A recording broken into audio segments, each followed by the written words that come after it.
What are we here to talk about today? Well, we are here to gather a lot more content for you. But no, we are here to talk about the questions that our proofreaders asked in last week's proofreader session. We basically started having these sessions where Oytun and I sit with our proofreaders and answer any of their questions. And there are some questions where they ask us our favorite colors, but there are other questions where it is relevant to other proofreaders. So we are here to answer those. And you actually have a list of the questions, so feel free to ask me any of those. Okay. And I'll just answer.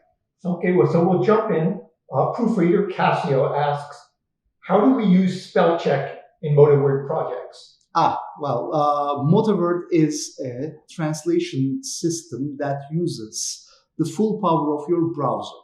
And that means that it also uses the spell check of your browser. Depending on what kind of browser you use, be it Chrome, be it Safari, be it Edge. It used to be Microsoft Internet Explorer. Now it's called Edge. MotaWord would basically use the spell check of your browser, and I would wholeheartedly recommend that you actually allow your spell check. Typos are a really serious mistake on our platform that we don't like seeing, and I know for a fact that our clients don't like seeing. What we are going to do is, in this article, for example, we'll probably put a link on how to install the spell check on every major browser, so that anybody who has a question like that, they can just click on the link, follow the prompts, and then afterwards ensure that their spell check functions perfectly on their browser. So yes, Spellcheck is available on MotaWord. It is through the browser, and you can actually install it on your browser and use it on MotaWord. Great. And Isabel asks, or maybe makes a suggestion, it would be a great idea to make the tone of the translation visible at all times in the translation platform, since this important information is usually lost in big style guides or does not appear there at all.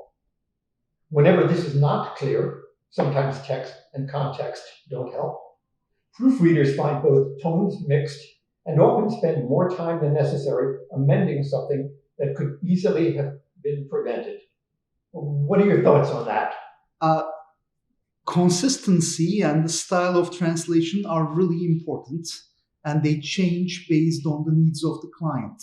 So one of our clients, which is Iron Mountain, that is getting their HR or security documents translated through us, has a different tone of voice that they need in their translations, as opposed to, let's say, a gaming company like Electronic Arts that need their, more informal type of translations done.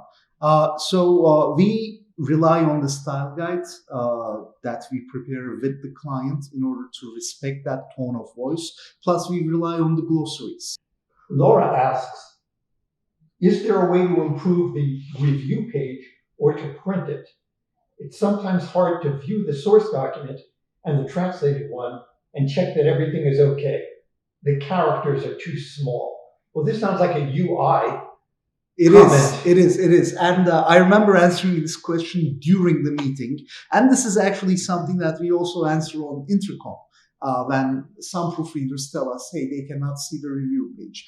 Let me first answer the first part of this question. Number one, there's absolutely no way to print the review page. We do not allow it for a very simple reason. It's our solemn promise to our clients that none of our translators or none of our contributors for anything, even our project managers, etc., they do not have a full copy of the documents to share, to do anything they want with. So printing is out of the question, copy pasting is out of the question. Those are the things that we don't allow.